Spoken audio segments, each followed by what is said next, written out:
जैसा कि आप सुन रहे और सुनते चले आ रहे हैं, एक कैमा धर्म सभा है, 26वां धर्म सभा है।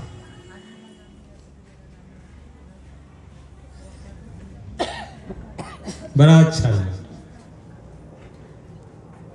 इस 26वां धर्म सभा को हम रामचरितमानस से जोड़ना चाहेंगे, तो इसको संत सभा भी कहते हैं। क्या कहते हैं? संत सभा। बहुत तरह की सभा होती है। जातिगत सभा होती है, देशगत सभा होती है। सभा का तात्पर्य क्या है? जैसे हमारे समाज में समाज के उत्थान के लिए, समाज में हर तरह की सुख सुविधा के लिए समाज के लोग एकत्रित होते हैं और बैठकर समाधान किया जाता है कि समाज का उत्थान कैसे होगा, हमारे समाज कैसे आगे बढ़ेंगे। ये सभा बुलाई जाती है, समाज के लोग बैठते हैं। तो सभा बहुत तरह से सुनी समझी जाती है, और यह 26वां धर्म सभा है।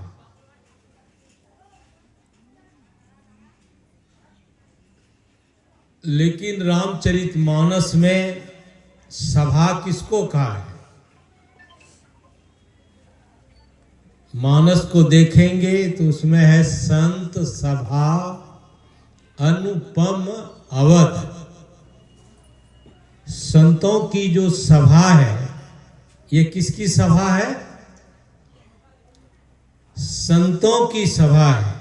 मालूम है कि स्वामी विवेकानंद जी महाराज के जन्मोत्सव के शुभ अवसर पर यह सभा लगाई गई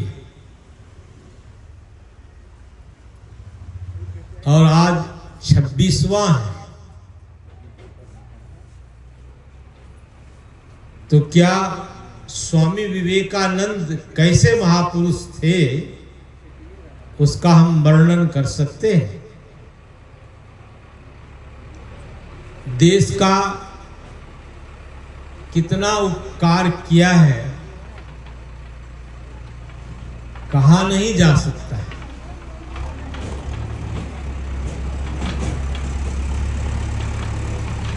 इसलिए मानस में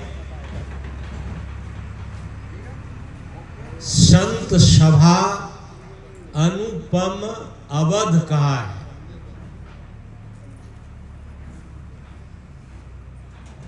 संतों की जो समाज है,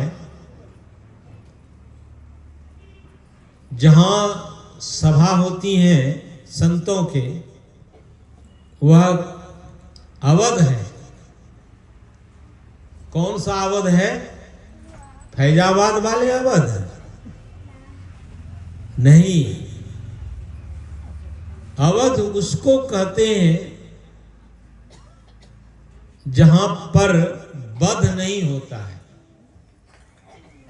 मरता नहीं है,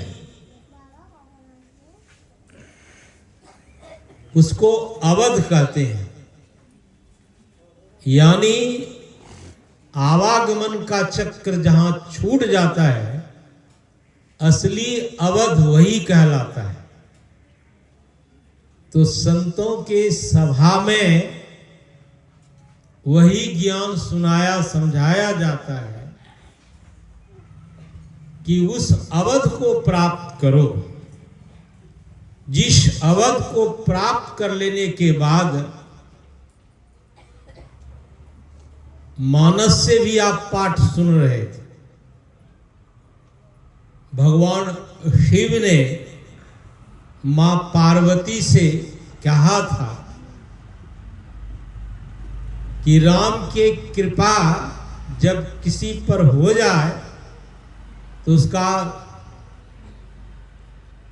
क्या क्या खत्म हो जाता, शोक मोह भ्रम दूर हो जाता है। राम कृपा ते पार्वती शोक मोह भ्रम दूर हो जाए, ये मानस में विचार करिए। भगवान शिव के अर्धांगिनी मां पार्वती थी, भगवान विष्णु के अर्धांगिनी लक्ष्मी थी।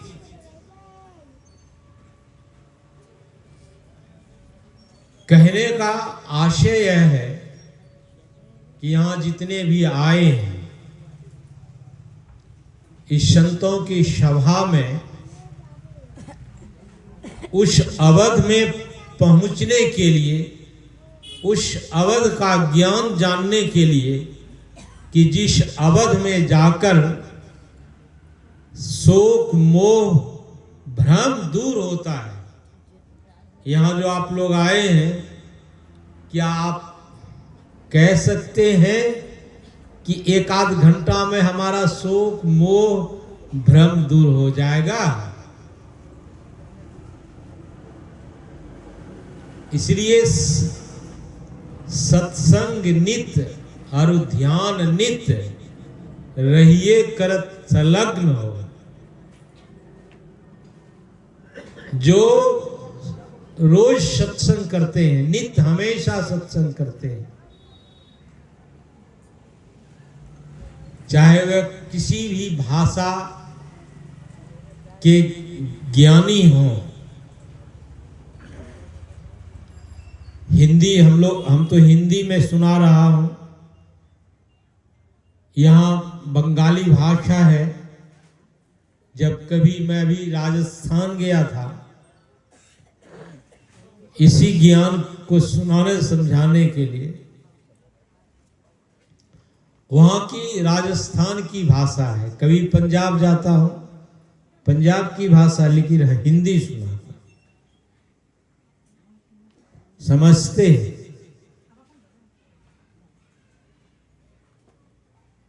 तो यह जो सभा है 26वां धर्म सभा है और मानस के ज्ञानानुसार यह संत सभा है। इस संत सभा में आप लोग सवेरे के सत्संग में भी सुनाया था आप लोगों को, संत किसको कहते हैं?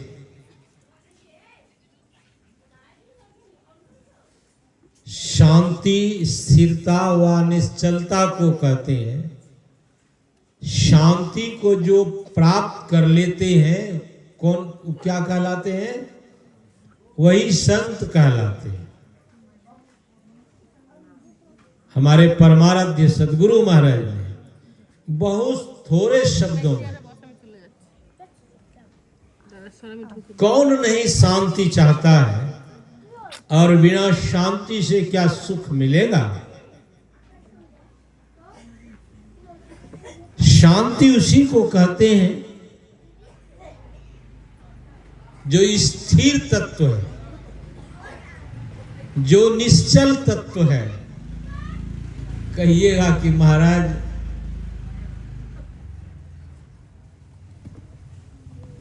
कहां खोजेंगे? विचार करिएगा खूब। ये संतों की सभा है। आप यानी यह आत्म तत्व शरीर में है।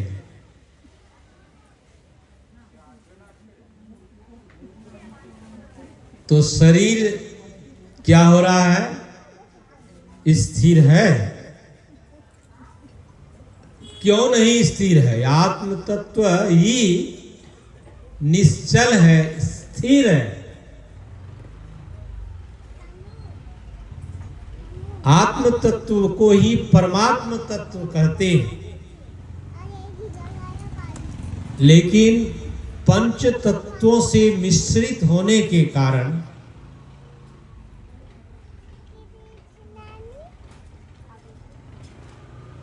और पंच विषयों के संबंध के कारण हम अपने को स्थिर नहीं समझ रहे हैं, निश्चल नहीं समझ रहे हैं।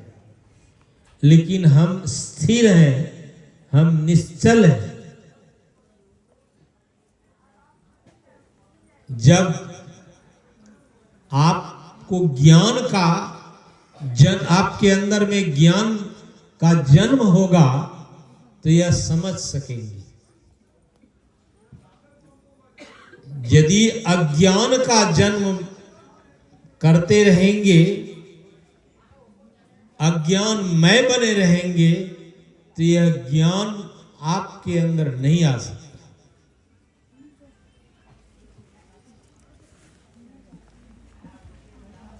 शरीर का जन्म होता है, हम लोग इतने हैं, शरीर का जन्म हुआ है, लेकिन क्या आत्म तत्व का जन्म होता है? वह आत्म तत्व का जन्म नहीं होता है, शरीर का जन्म होता है। भले हमारे ऋषिकेश में साधु महात्मा बहुत ऐसे हैं, उनसे पूछते हैं कि आपका जन्म कहाँ है? तो जिसको जानकारी नहीं है तो वो तो कह देता है कि हमारा बंगाल में जन्म हुआ है, कोई कहते हैं हमारा बिहार में जन्म हुआ है, कोई और भी देश की बात कहते कि हमारा जन्म वहां हुआ है। लेकिन आपका जन्म होता ही नहीं, शरीर का जन्म होता है और शरीर का विनाश होता है। लेकिन जिस शरीर में ज्ञान का प्रादुर्भाव होता है वो कैसे महापुरुष बन जाते हैं? जैसे स्वामी विवेकानंद जी, पंचभौतिक शरीर थे, रामकृष्ण परमहंस जी महाराज। अब विचार करिए कि शरीर तो सबको मिला है, लेकिन स्वामी विवेकानंद का जो ज्ञान मस्तिष्क, स्वामी विवेकानंद को क्या कहा गया है? किस तरह से विदेशों में स्वामी विवेकानंद के लिए प्रदर्शन किया गया था कि स्वामी विवेकानंद का जो मस्तिष्क है कैसा है? अछोर पुस्तकालय के समान है। उसी तरह से हम लोगों का जो यह मस्तिष्क है, यह अछोर पुस्तकालय है, ज्ञान का भंडार है। स्वामी विवेकानंद किसके संग होकर इतना महान बन गए?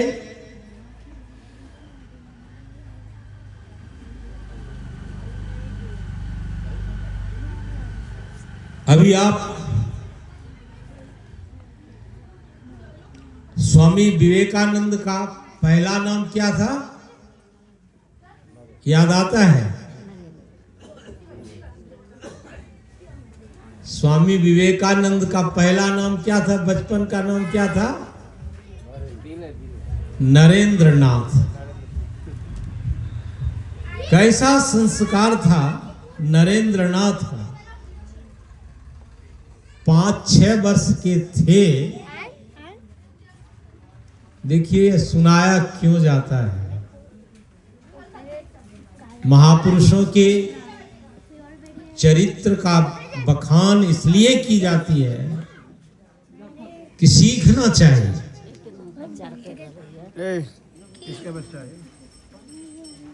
यदि सीख नहीं पाएंगे तो मुंह से धुआं उड़ाते रह जाएंगे।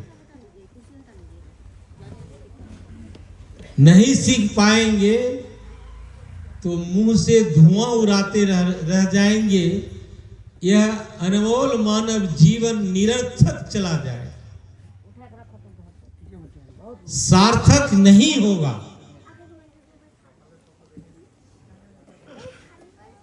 तो स्वामी विवेकानंद का बचपन का नाम नरेंद्रनाथ था। क्या नरेंद्र कभी बीड़ी पीते थे?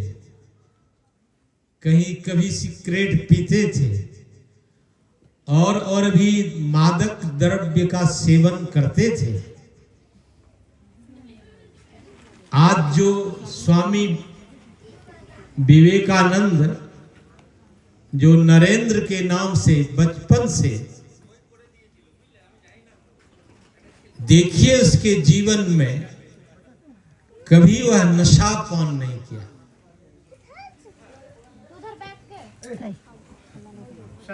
तभी तो आज इस बंगाल में स्वामी विवेकानंद देश विदेश में स्वामी विवेकानंद की जय जयकार हो रहा है। ये बंगाल में कितने जन हैं, बहुत सारे मानव हैं।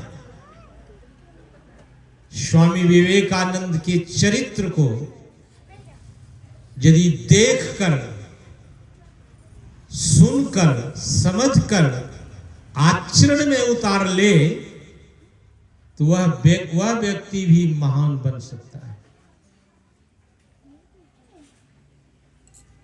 नरेंद्रनाथ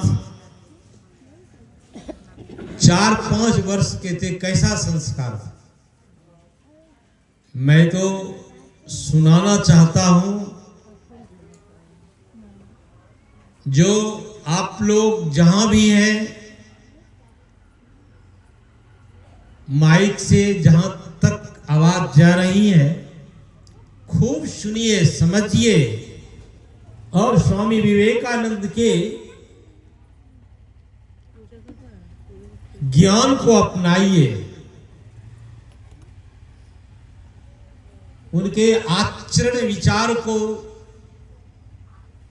अपने अंदर में हृदयांगम करिए तो महान बन जाते हैं।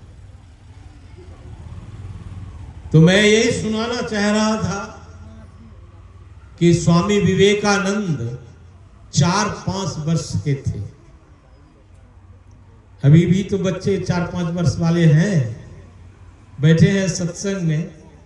ये भी बच्चे कैसे महान हैं कि सत्संग में आकर बैठते हैं, सुन रहे हैं। कैसा इस बच्चे का संस्कार, सत्संग के विचारों को सुनते हैं। नरेंद्रनाथ क्या कितने वर्ष के थे? शरीर कितने वर्ष का था? 4-5 वर्ष का। इसी बंगाल में भगवान श्री राम, मां सीते, भगवान शिव, मां पार्वती की मूर्ति को ले आते खरीद करके, फूलों से सजाते। क्या करते थे?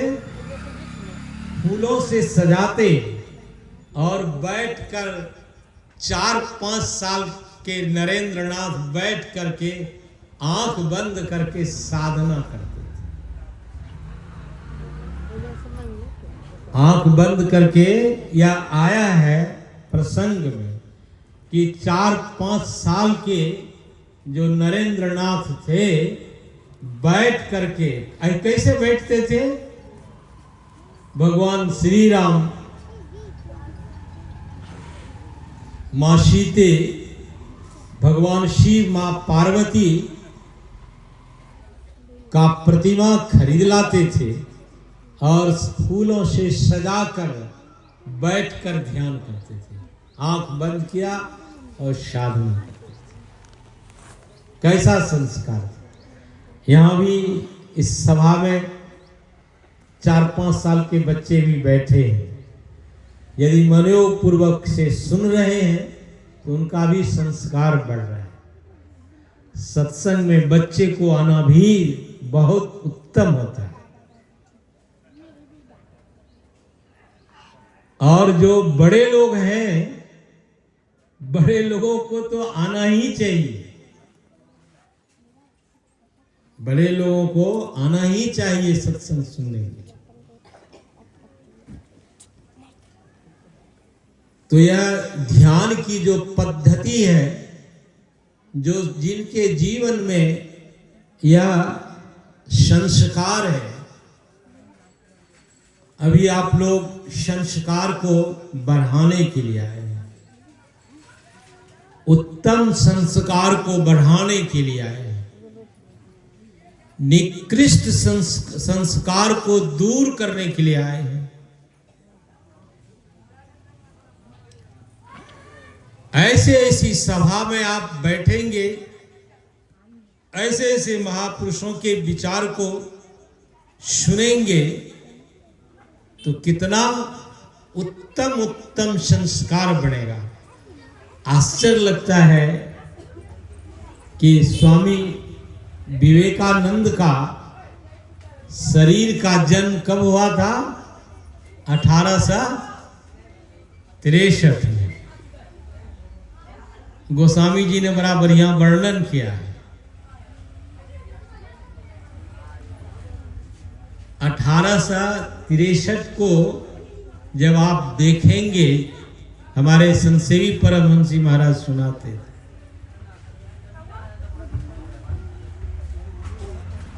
18 है, 8 1 9 है और 6 और 3 क्या है? 1883 है ना? 63 है, तो 6 और 3 जोड़ दीजिए तो क्या हो जाएगा? 9 और 1 8 को जोड़ दीजिएगा तो क्या हो जाएगा? 9 हो जाएगा। जितने भी पहाड़ा पढ़ते हैं बच्चे विद्यार्थी, बहुत तरह की पहाड़ा है। 8 पहाड़ा है, लेकिन 9 का जो पहाड़ा है, पहाड़ा आप लोग समझ रहे हैं? अरे एक का 1 दुए दुक्का 2 दूधनी 4 दूतिया 6 होता है ना। उसी तरह हमारे संसेवी परमहंस जी महाराज, मैंने ही गोस्वामी जी ने वर्णन किया है। इसलिए मैं सुना कि विवेकानंद का जो शरीर का जन्म हुआ था 1863, इसमें 9 संयुक्त है। 8 1 9 6 3 9। 9 का पहाड़ा घटना ही नहीं चाहता है। 9 है, 9 दूनी 18, 8 1 9, 9 तिया 27, 7 2 9 और 36, 9 चौक 36, 6 3 9, 45, 4 5 9 कहते जाइए, 9 है 90। तो 9 का पहाड़ा घटना बढ़ना नहीं जानता है, और सब जो पहाड़ा है वह घट बढ़ सकता है। तो स्वामी विवेकानंद 1863 में इनका, स्वामी विवेकानंद का शरीर आया। आज वही सार्थक हो रहा है कि स्वामी विवेकानंद जिसका घटना बढ़ना नहीं होता है, किसका घटना बढ़ना नहीं होता है? आपका घटना बढ़ना नहीं होता है। आप अक्षुण हैं। आप समझ रहे हैं आप कौन है? आप शरीर नहीं है, आप शरीरी हैं, शरीर में रहने वाले।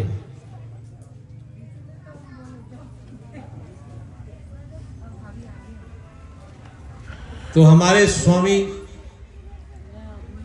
विवेकानंद का बचपन का नाम नरेंद्र नाथ था। कैसा संस्कार था कि बचपन से ही साधना संलग्न रहते थे। हम लोगों को भी साधना में संलग्न रहें, साधना को समझें। जब तक साधना को नहीं समझेंगे तो यह संत की सभा में जो आए हैं उस अवध को प्राप्त करने के लिए, जहां जाकर बद्ध नहीं होता है, जहां जाकर आवागमन नहीं होता है, वह जो अवध है उस अवध को प्राप्त की जाती है। वहीं शोक मोह भ्रम दूर होता है। ये भगवान शिव मां पार्वती को कहें। किनकी कृपा है? राम की कृपा से ये शोक मोह भ्रम दूर हो जाता।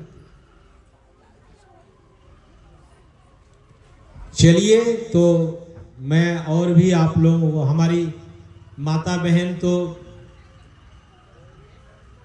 घर के कामों के लिए चलने की बात कर रही हैं। थोड़ा सा मैं और भी आप लोगों को सुना दूं। मैं वृंदावन गया। वृंदावन में राधे की बड़ी मान्यता है। किनकी मान्यता है? राधे की बड़ी मान्यता है। संतों के सभा में बैठे हुए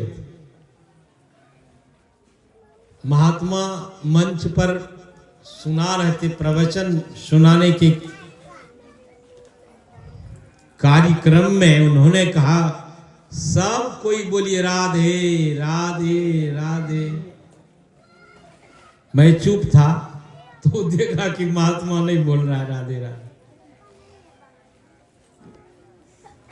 बोले सब कोई कहिए राधे राधे राधे। आखिर हमको भी बोलना पड़ा राधे राधे। अब ये क्या है? नाम है। वृंदावन में श्याम से ज्यादा गुणगान राधे का। लेकिन कौन बड़े हैं? श्याम बड़े हैं। यहां तो सब राधे ही विशेष करके आए हैं, श्याम तो कम आए हैं। विचार करके देखेंगे, मैं विचार भी देता हूं, यदि हमारी माता बहन नहीं होती, आज स्वामी विवेकानंद जैसे महापुरुष का इस धरा पर आना होता। यदि हमारी माता बहन नहीं होते तो मैं माता बहन को बहुत श्रेय देता हूं। इस समाज के जो हमारी माता बहन है, सिर मौर्य है, बड़ी प्रशंसा है हमारी माता बहन का। विचार करके, ऐसा नहीं कि श्याम का मान्यता नहीं है, श्याम की भी मान्यता है। मानस में आप जानेंगे तो मानस में जब हमारे सदगुरु महर्षि संत सेवी परमहंसी महाराज जनकपुर गए थे, जहां माता सीता का जन्मभूमि है, वहां गए थे। वहां हमारे संत सदगुरु महर्षि संत सेवी परमहंस महाराज ने बड़े उत्तम, ऐसे महापुरुष के विचारों को हम लोग कैसे सुना सकते हैं। महापुरुषों के वाणी में इतना ओज होता है, जहां बैठे हैं बैठने दीजिए, सुनने दीजिए, आप लोग भी बैठ के सुनिए।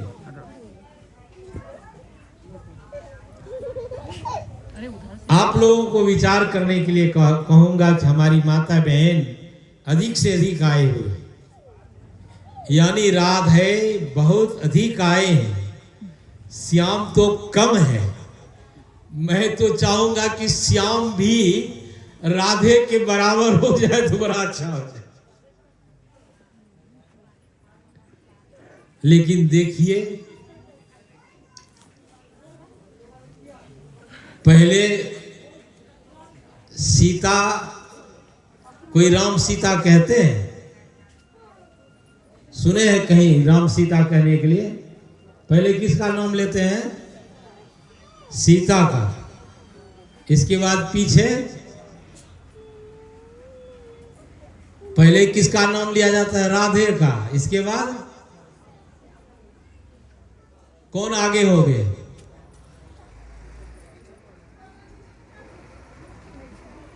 गौरी, शंकर गौरी कोई कहते हैं, क्या कहते हैं?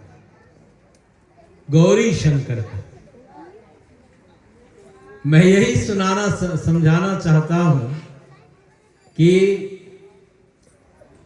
हमारे जो माता बहन हैं को जागना बहुत जरूरी है। यदि हमारी माता बहन जग जाए तो इस समाज को विवेकानंद जैसे महापुरुषों का जननी बन जाए। आज वह माता महान है जो नरेंद्रनाथ को इस बंगाल की धरा पर अवतरित किए।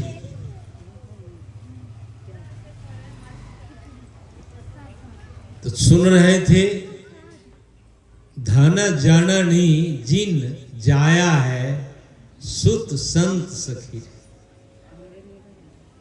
वह माता धन्य है जिनके पुत्र शपूत होते हैं। वह माता धन्य नहीं है जिसके पुत्र कपूत होते हैं।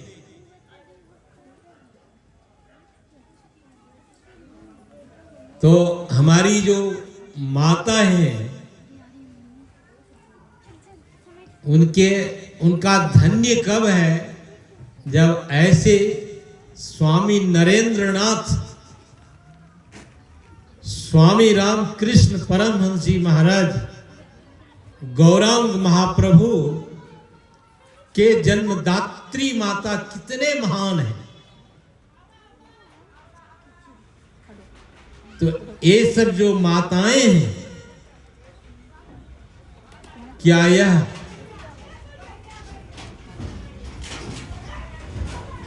इसका जीवन पुत्र जन्म देने की सार्थकता है? मीरा हुई, सहजोबाई हुई, कितने बहनें हुई जिन्होंने साधना करके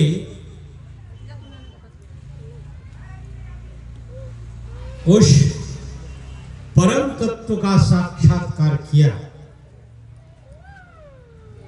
हमारे परमाराध्य सदगुरु महर्षि में ही परमहंस जी महाराज, आप जानते हैं, जिनकी प्रतिमा लगी हुई है।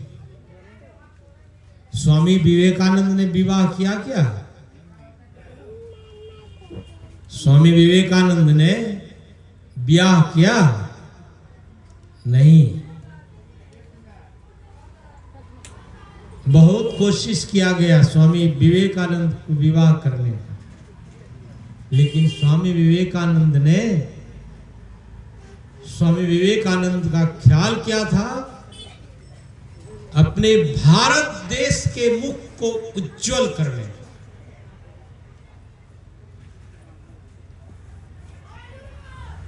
तो जिस मनुष्य के शरीर में अध्यात्म ज्ञान का जन्म होता है, अभी आप लोग यहां आए हैं, अध्यात्म ज्ञान का जन्म हो रहा है। मनुष्य शरीर का तो जन्म होता है, लेकिन अध्यात्म ज्ञान का जब जन्म होगा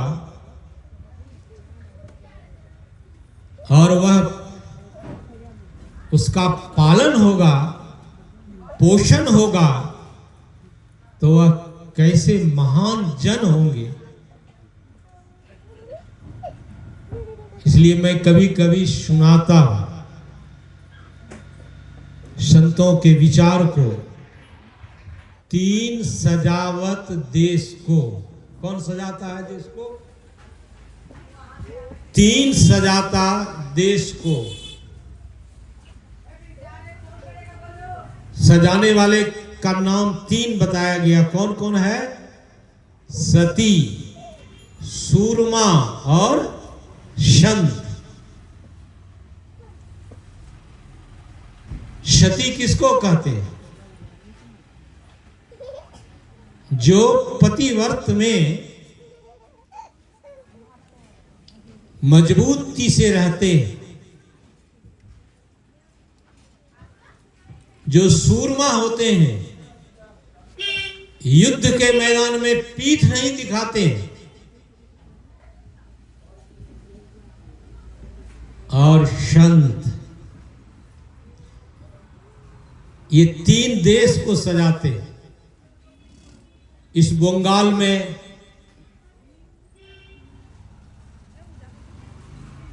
रामकृष्ण परमहंस जी महाराज ने इस बंगाल को कितना सजाया। जब जब रामकृष्ण परमहंस जी का नाम याद आता है तो बंगाल का भी नाम याद आता है। जब स्वामी विवेकानंद का याद आता है तो बंगाल का नाम याद आ जाता है। गौरांग महाप्रभु का जब नाम आता है तो किस राज्य का नाम याद आता है? बंगाल राज्य। सजाया है, किसने सजाया है? ये 3 देश को सजाते हैं। याद रखिए, सती, सूरमा और संत, 3 देश को लजाते हैं। देश को लजाते हैं। कौन है? उसका क्या नाम है?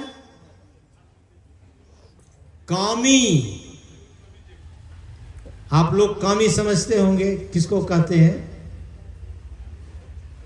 कामी की बहुत बड़ी व्याख्या है। 3 देश को लजाते हैं। लजाने वाले भी हैं और देश को सजाने वाले भी हैं। आप लोग यहां देश को सजाने के लिए आए हैं, सुनने के लिए आए हैं। लजाते कौन है? कामी, जो रात दिन विषयों के प्रपंच में लगे रहते हैं। परमात्मा, अध्यात्म और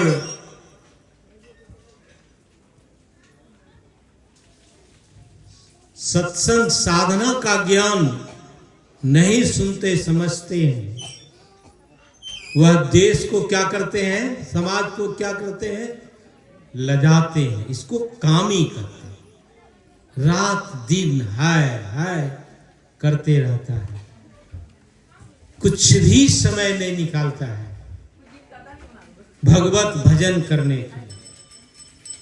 हरदम है तैयार तू पाप कमाने के लिए, कुछ तो समय निकाल हरि गुण गाने के लिए, कुछ तो समय निकालना चाहिए। तो 3 देश को लजाते हैं, उसका क्या क्या नाम है याद रखिए, कामी, कायर। यदि सेना बॉर्डर पर कायर बन जाए तो देश गुलाम हो जाएगा। क्या हो जाएगा? सेना बॉर्डर पर यदि कायर हो जाएगा तो देश गुलाम हो जाएगा। साधक भी यदि कायर बनेगा तो कौन साधन भजन करता है, क्या जरूरत है?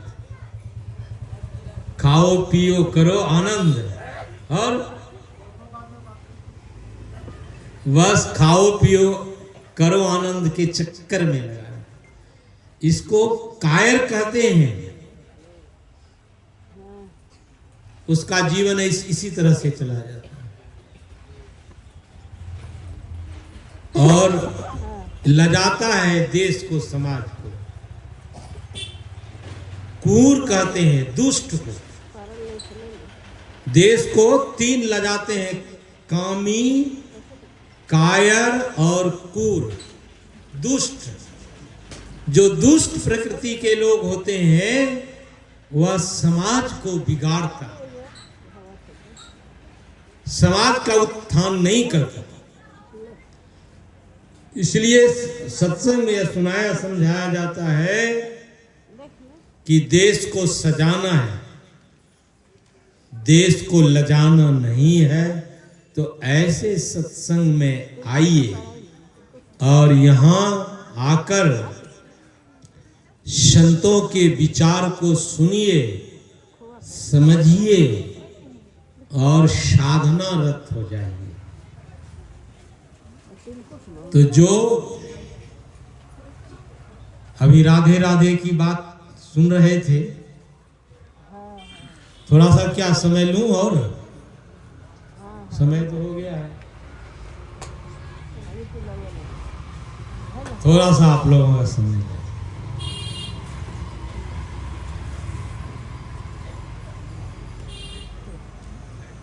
कोई सुना रहे थे कि कल कोई आए थे महापुरुष इस बंगाल के, मानस की एक पंक्ति उन्होंने सुनाकर समझाया, और अभी भी मानस से पाठ सुनाया गया कि जिसके कान भाव में सुना रहा हूं, जिनके कान यानी श्रवण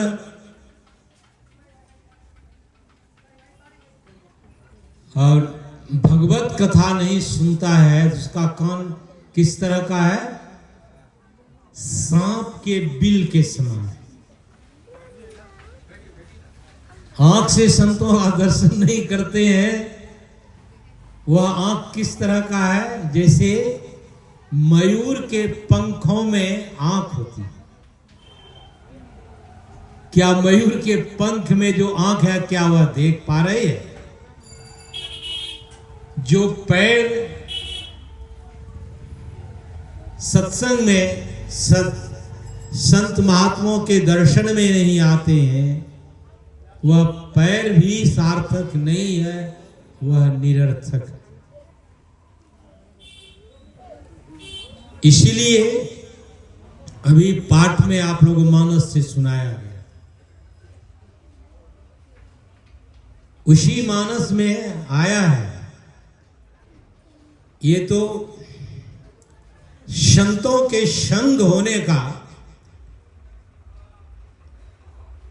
वैराग्य या कहिए उपदेश है संतों का, लेकिन संतों का जो वास्तविक उपदेश है, जब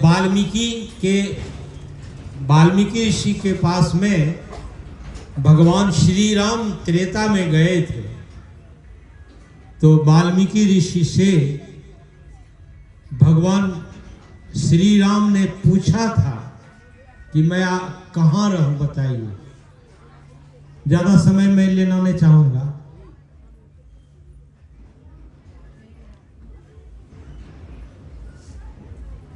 जिनके श्रवण समुद्र समाना, कथा तुम्हारी सुअक्षरी नाना, भरई निरंतर होई न पूरे, तिनके ही बसे गृह रूरे।